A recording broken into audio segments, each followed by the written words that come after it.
فطار النهارده بقى حاجة كده خطيرة، على الرغم ان انا كنت صاحية متأخرة وكنت فاكرة ان انا مش هلحق اعمل اي حاجة.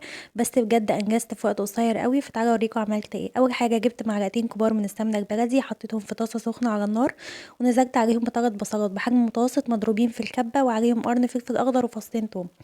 قلبتهم شوية مع السمنة، وبعدين نزلت بنص كيلو من الطماطم المضروبة في الخلاط، وكمان حطيت شوية طماطم كانوا عندي في الفريزر. بعد كده بقى بدأت احط التوابل: كزبرة، كمون، فلفل اسود وشطة اختياري، وسبتهم يتسبكوا على نار هادية.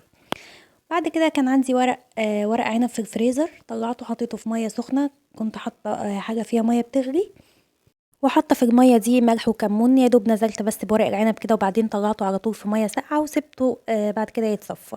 في بوله تانية بقى حطيت شويه من البصل المفروم، وكمان عليهم حزمه من الكزبره الخضراء وحزمه من الشبت، وعليهم كوبايتين من الرز المغسول، ونص كميه الصلصه اللي انا عملتها، اللي انا سبكتها معاكم في بدايه الفيديو لانها طلعت كتير شويه فحطيت نصها بس.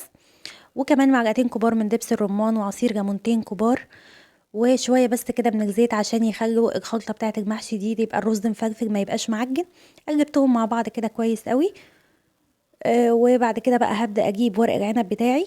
بس قبل ما اجيب ورق العنب هجيب صينيه، لان انا هعمل فيها المحشي. انا بحب اعمل المحشي في صينيه، وهبدا ابطنها كده بطاطس بقى، اي خضار موجود عندك. انا حطيت بطاطس وطماطم وبصل، وكان عندي كده حتتين تلاتة من اللحمه باقيين في الشوربه اللي كانت موجوده عندي. كمان حطيتهم في الصينيه. جبت بقى ورق العنب، بتبقى الورقه الناحيه الخشنه بتبقى جوه، وبدات احشيه بالشكل ده. انا بحب المحشي ورق العنب يبقى صباع صغير مش كبير. حشيت بقى الكميه كلها ورصيتها في الصينيه كده. وبعدين جبت الشوربه اللي عندي كنت بغليها، الشوربه تكون سخنه. رصيت ورق العنب في الصينيه ونزلت عليه بالشوربه، وكمان عصرت عليه ليمونه كبيره.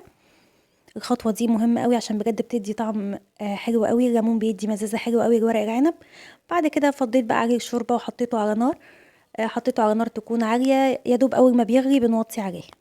على ما المحشي يستوي بقى طلعت شويه بانيه كانوا عندي في الفريزر متبلين ببصل وملح وفلفل، وكمان جبت شويه بقسماط طحنتهم في الكبه وحطيت عليهم بصل وتوم بودره وملح وفلفل اسود، وكمان شويه من السمسم وشويه من حبه البركه. جربوا خلطه البقسماط دي للبانيه، بجد هتدعولي حلوه جدا جدا جدا. نضفت بقى البانيه من التتبيله وحطيت عليه بيضه ونص كوبايه من اللبن. قلبتهم مع بعض كويس، وبدات اخد كل قطعه من البانيه احطها او اغطيها بالبقسماط كويس. وعندي طاسه في الوقت ده تكون على نار متوسطه اقرب للهاديه، فيها زيت بس ما يبقاش غزير قوي.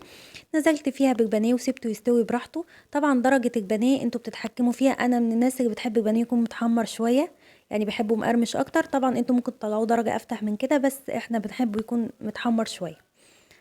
سبت البانيه بقى يتحمر براحته. كان عندي شويه سمبوسه حطيتهم في صينيه ودهنتهم شويه زيت صغيرين، ودخلتهم الفرن وطلعوا بالشكل اللي انتوا شايفينه ده. كان الاكل حلو جدا جدا جدا. جربوا الاكل بتاع النهارده والوصفات اللي احنا عملناها دي. واهم حاجه بجد بتمنى تجربوها، فكره السمسم وحبه البركه على البقسماط بتاع البانيه. والله هتدعولي بجد حلوه جدا. انا كنت زيكم كده مستغربه في الاول، بس بجد طلع حلو قوي.